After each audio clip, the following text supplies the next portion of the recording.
Welcome to Eastlake. We are an inclusive faith community dedicated to the free search for truth and meaning, seeking to live out a more just and life-giving spirituality in the modern world.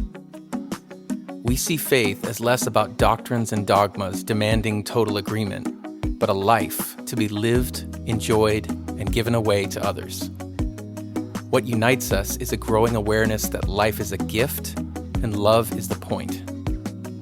We welcome the entire human family, regardless of race, age, creed, physical abilities, marital or economic status, gender identity, or sexual orientation. So if you are curious and have come to see, if you are tired and have come to rest, if you are grateful and have come to share, if you are journeying and have come to grow, if you are wounded and have come to heal, if you are joyful and have come to shine, welcome home.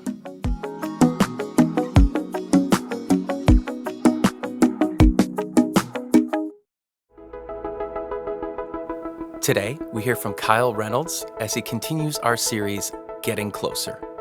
Please check the description for links to our quarterly Spotify playlist and guided meditation.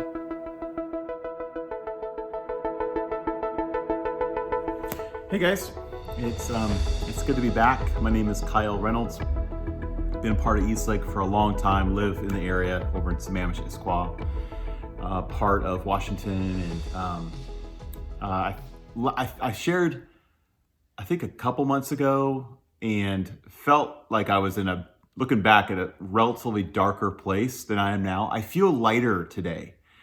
I just got back from a bike ride.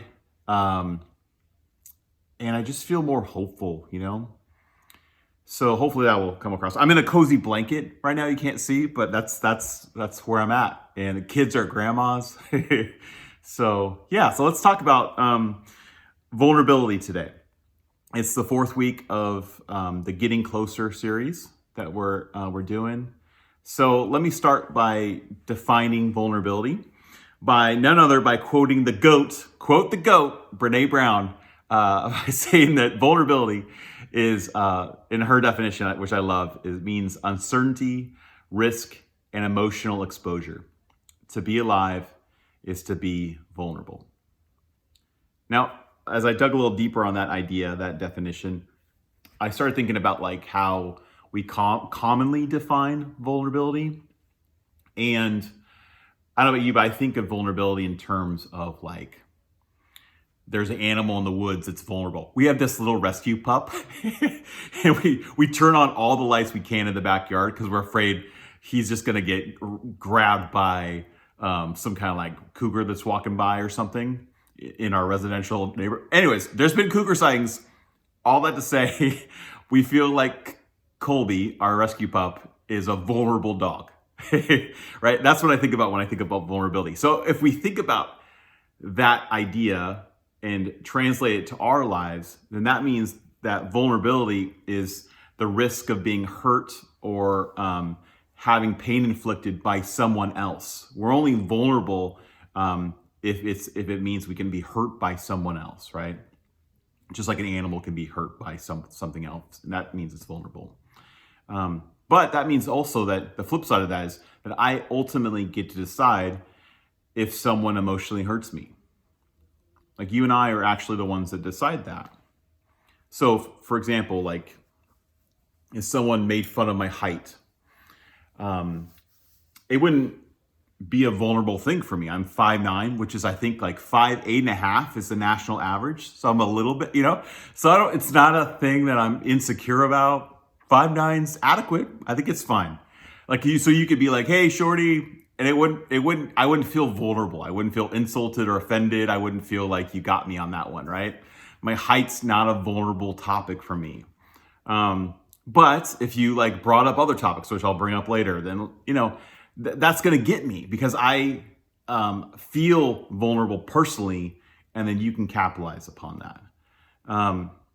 We don't feel vulnerable when we disclose what we share that we're okay with. We only feel vulnerable when we have judged or shamed ourselves, and then the other person as a way of confirming this. That's a vulnerable moment for us, right?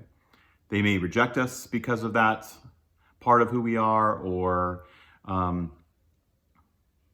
that's probably because we've already rejected ourselves. I love this quote by Kara Lowenthal. She's on this podcast, excuse the language, but it's called Unfuck Your Brain. And she says, we don't become vulnerable by giving other people the power to hurt us. We become vulnerable in our intimate relationships by being willing to become vulnerable with ourselves. I really like that. I think that there's a lot of truth to that. That it's about admitting our own imperfections and then showing up anyway. So, like an example of this is I'm in counseling right now, and one of the things I've been learning is to do a 3-point check, which is just simply like an idea of mindfulness, right? So when I start to feel irritable or impatient at home or in any situation, I try to get a pattern of like checking in with myself. What am I doing? What am I thinking? What am I feeling? Actually, it's what am I doing? What am I feeling? Then what am I thinking? Yes, Counselor Sean would be proud. So what I've noticed though is when I do that, typically I'm able to quickly uncover that. What am I doing? I'm sitting on a couch with a blanket. What am I feeling, right? And the feeling part, usually if I'm being vulnerable with myself, I can quickly uncover that like, oh, it's more than just being irritated. I'm actually feeling anxious about our business, or I'm feeling unsafe about whether or not we can accomplish everything we needed to get done. And so it's beyond just being irritated that the kids are goofing around on the couch and they are already like making portions of our couch indented, and we just got this new couch and we're excited about it, and it's already starting to do that thing, It's not actually about the couch. It's about the fact that I'm like actually feeling insecure about our business. And so, but actually checking in with myself and uncovering what the actual vulnerable emotion is has been so super helpful for me. It's a way of being vulnerable with myself so that then I can actually be more present and vulnerable with my family. It's able to move me towards, getting accusatory or irritable or witty, like snide comments to my family, and getting right to the heart of the matter of saying, it hurts my feelings when. Like that's a vulnerable comment. The other things are just defensive. And we're learning to get better at getting past the defensive emotions and getting more to the vulnerable ones. That's what I was trying to say earlier. There we go. Another thing that's kind of been helping me too is you can Google search just emotional wheel or emotion wheel, and it'll come up with this big graph, this round circle. It looks like a wheel. And on the outside are more like shallower or easier or more polite, more civil emotions. And as you get more closer towards the inner part of the circle, those become more raw, more human, more vulnerable emotions. And so we oftentimes, in order to protect ourselves, start with the outside of the circle. And I'm feeling frustrated. But we, in order to be vulnerable and actually more true to ourselves, we have to try to get better at getting more towards the inner circle. So years ago, when Laura and I were actually in premarital counseling, there was this sweet older lady at SPU, this older Christian lady that just like, I'm sure she baked cookies on the weekend. She was just the sweetest. And I think her name was Beth. Right? And Beth is trying to like help me with this. And I didn't realize she was, but during the conversation, I keep bringing up to her how I'm frustrated with Laura about this, and I'm frustrated with my dad about this, and I'm just so frustrated. And because frustrated, turns out when I was like steeped in like just wanting to be a really nice Christian, oh my gosh, frustrated can go a long way. You could be frustrated about literally anything, turns out. But Beth, sweet Beth, just was able to help me get deeper in the wheel, and move past these safe emotions. And sweet Beth looks at me one day and she goes, Kyle, I don't think you're frustrated. I think you're fucking pissed. and I just like, sweet Beth, what happened? But it was just, she's a really good counselor because she was right. But that didn't sound good to me. And it sounded more vulnerable. And it didn't sound polite. but it was true. And that's what I'm trying to get better at, is just getting to what's true, even if it's ugly, even if it's not polite. It just trying to be more vulnerable with myself so that I can be more present for the relationships that I deeply care about. Thank God for Beth. So, vulnerability includes the ability to share how we're truly feeling. Now, on the other hand, you can kind of take that idea of vulnerability as just where we have vulnerability for ourselves or shame on ourselves, and then people are able to capitalize upon that. You can take that and spin it the other way. It can actually be kind of encouraging. Like, it's really nice when you discover something that used to be vulnerable and no longer is. The other day I was in this Facebook conversation with this guy I used to go to Christian college with. And so he knows, like, the old Kyle that would be very concerned about how you felt, how you perceived my beliefs. And he said something like to the effect of, like, you need to be careful about being a heretic or an apostate, or, all these threats of hell or whatever. And I just responded, and I was super proud of myself. I just said, hey, Matt, like, if you think that's bad, I have way more loving beliefs than that. And it was my snarky little way, granted, a little defensive, I know. But it was my way of communicating that, like, I'm not vulnerable there anymore. I used to be, yeah, I'm not anymore. I don't care at all what you think about my beliefs. I used to be vulnerable, I'm not. I've grown. And that's actually a really encouraging thing. It was to me. I took a step back and be like, oh, yeah, I actually feel that way now. And it feels wonderful to not care anymore, like, that's liberating. And maybe you've experienced that too. Like, it's just really nice that where you used to be vulnerable, you're just not, because you've grown. And I think that's a really good thing. So let's go through some ways that we're not vulnerable for a lot of different reasons. Like, let's see. Some other things I've been learning in counseling is that I use the word you should do this a lot with my kids. At least I think it. You should be doing this. You should not be doing that.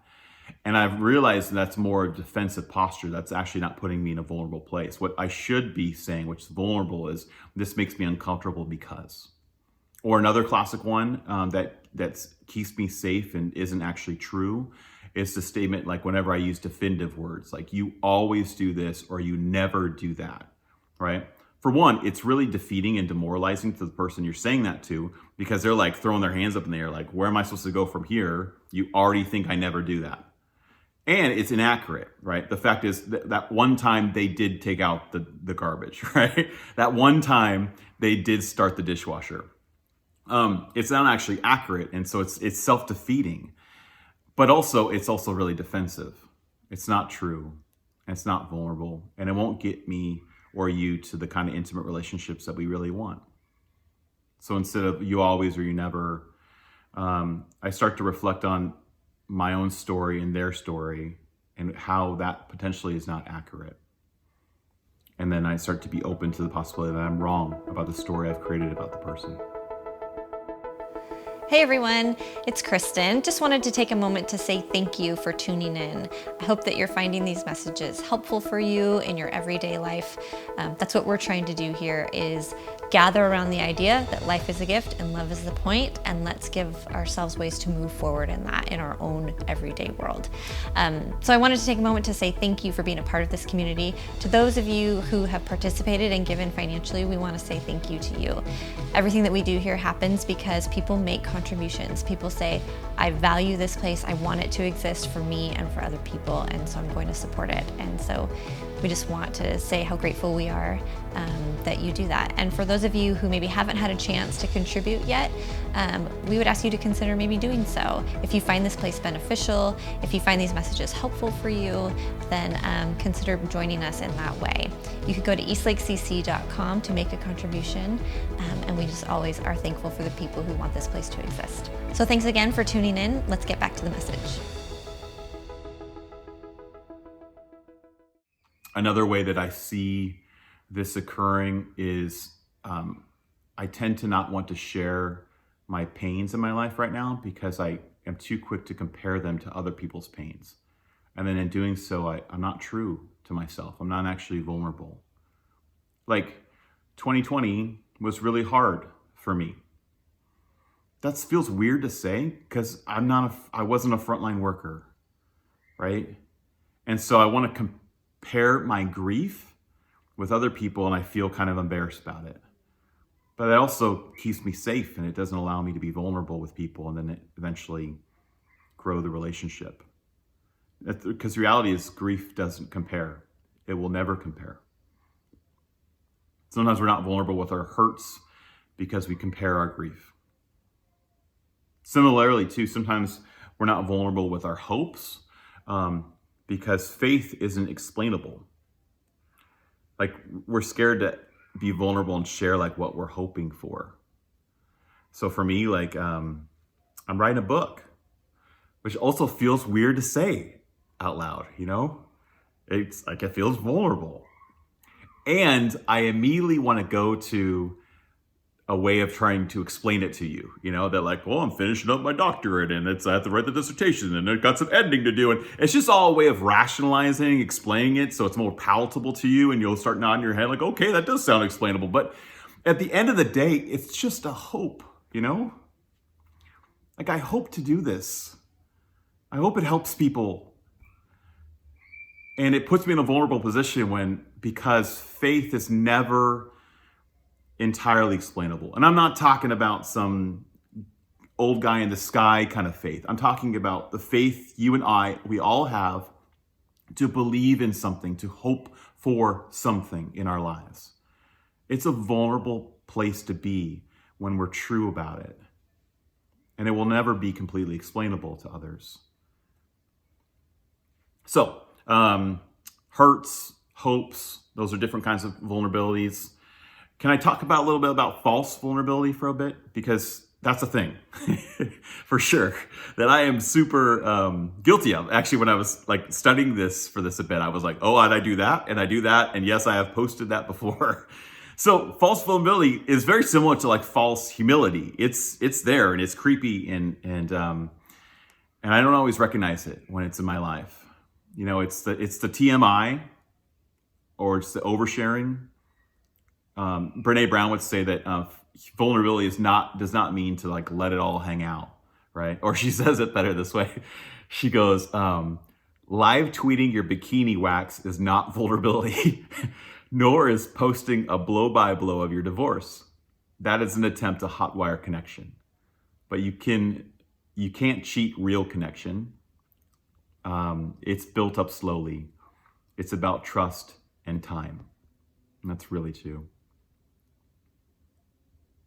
I mean, I think what she's trying to say is intent matters when it comes to how we share and how we choose to be vulnerable with others.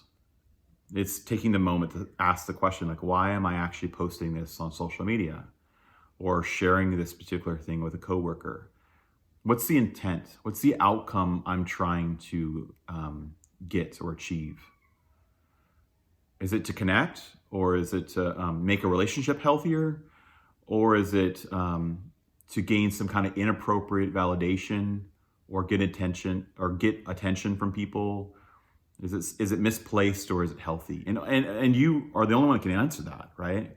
It's just a matter of looking inward and really being honest with ourselves about our intentions of when we choose to share something vulnerable in our lives. Vulnerability shared not to gain a particular reaction, right? And then I've found that one of the indicators I know that it's a healthy kind of vulnerability is I've I've become at peace with however the other person might react to it, right? So it doesn't mean I'm not hoping for a particular reaction from them, but I'm at peace with however they might react. So like my sister when we were growing up, this is like we were super young. So Kelly, if you're listening to this, I don't think you do this anymore. But she used to always be like, after we'd have a fight or something, she'd be like, I'm sorry. And it was her intent was always, she said I'm sorry in order for me to say I'm sorry back, right? Which isn't actually an apology. It's the wrong intention, right? It's saying it's being vulnerable in hopes that you gain a certain response from the other person, and that's a false vulnerability, right? Being at peace of it would be I'm at peace with this kind of vulnerability. I'm going to say sorry, and I'm okay. I shouldn't say I'm okay. I'm at peace with whether or not the person chooses to say I'm sorry as well or not. Right? That would be the way we distinguish between true vulnerability and a false vulnerability. What else do I have to say about that? Oh, it's not looking for a particular outcome, I guess is what I'm trying to say. So what does some like practicals of what vulnerability looks like? Okay, so one of the things I think is it's having a better understanding of fragility. And I use that word in particular because I think there's a real difference between fragility and weakness. And I think those are getting really mixed up in our culture today. Like just to name it, there is a weird amount of toxic masculinity driving a lot of decisions in our country right now. And I feel like I need to say it because it's such a misunderstanding of vulnerability and strength and power dynamics, and what it means to be healthy in relationship to one another and the planet. We've seen a lot of bad examples of this, and it needs to be said. But what vulnerability looks like is oftentimes a sense of fragility. Paulo Coelho said this: the strongest love is a love that can demonstrate its fragility.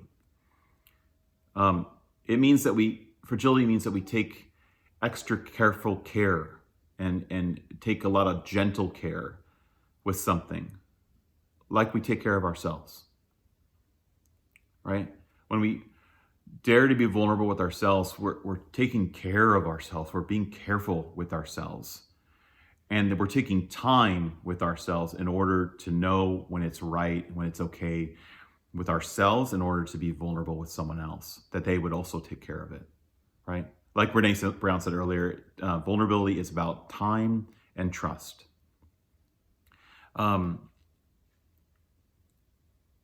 It's the difference between codependency and dependency and interdependency or interconnectedness. It's about having proper boundaries by also desiring intimacy. It takes time. It's a give and take.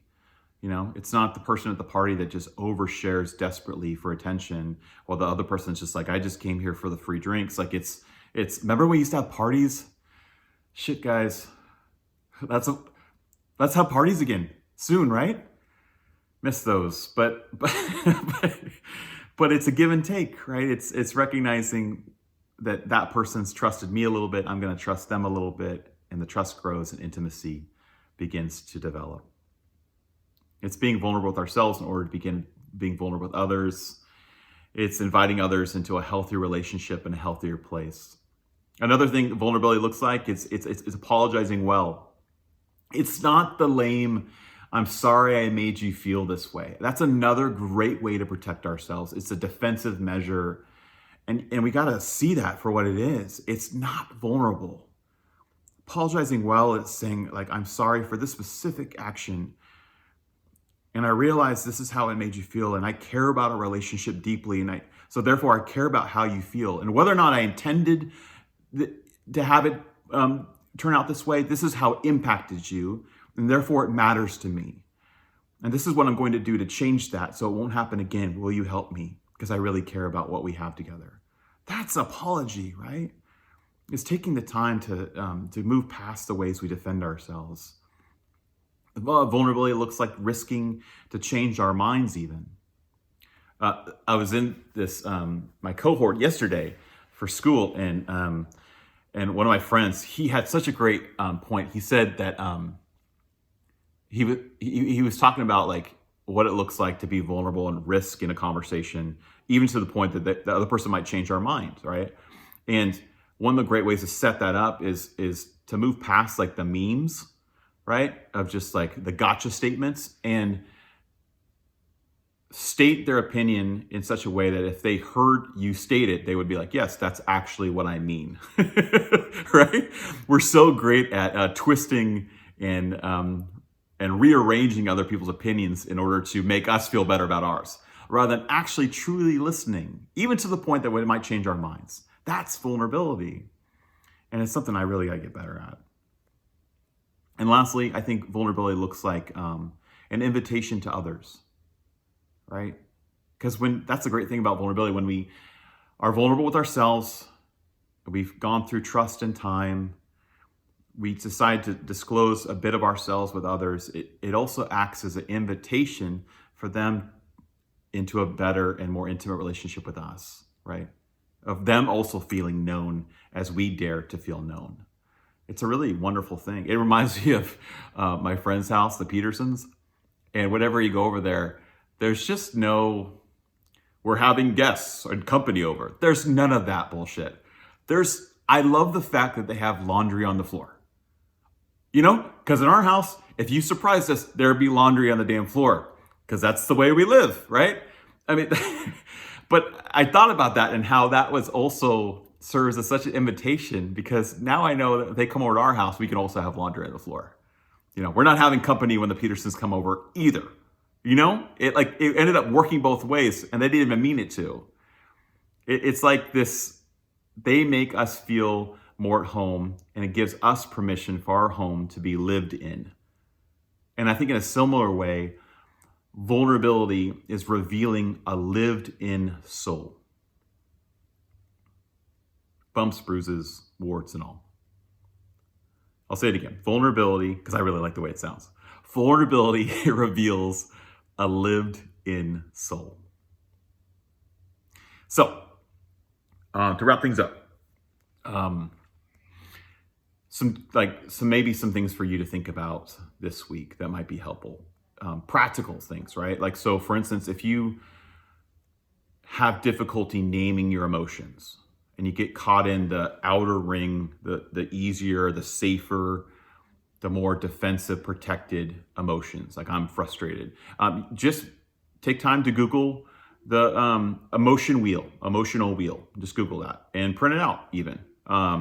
You'll need a color printer. That helps a lot, but it's super helpful to start to uncover how you actually are feeling when you dare to take a 3-point check and this is what I'm doing, this is what I'm feeling, this is how I'm thinking. Is it actually what you're feeling, or is there more to it, right? Like, dare to take steps forward to be vulnerable with yourself. Another practical is who are like 2 to 3 people in your life that you'd like to be more vulnerable with. And maybe not all in the same way, right? Like I'm vulnerable with Laura, but she doesn't care about the cool bike route I went on today. Like, she's just not interested. And that's okay. I don't care about the Hallmark movies she watches either. And that's all right as well. Like, we're vulnerable with each other. I guess neither one of those were vulnerable. You get the point. The point is, we have different relationships in our lives for a reason. And so who are like the 2 to 3 people, not 500 people, not our followers on social media, who are the 2 to 3 people in our lives that we feel like we could be more vulnerable with? That could be a great step forward in daring to being brave enough to be a bit more vulnerable. It takes time and trust. What's your intent when you decide to be vulnerable with people? What are you intending? What's the outcome you're hoping for? Is it a deeper relationship? Are you looking for a particular response? I'm sorry in order for you to say I'm sorry, right? What's the intent? And then lastly, what does it look like for you to be vulnerable with yourself? Like, how are you really feeling?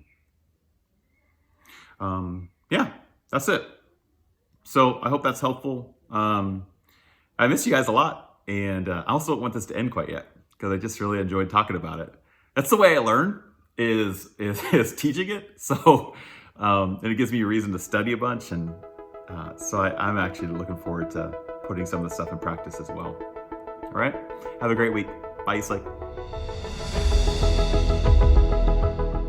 Thank you for joining us. To make a donation, head to eastlakecc.com/donate.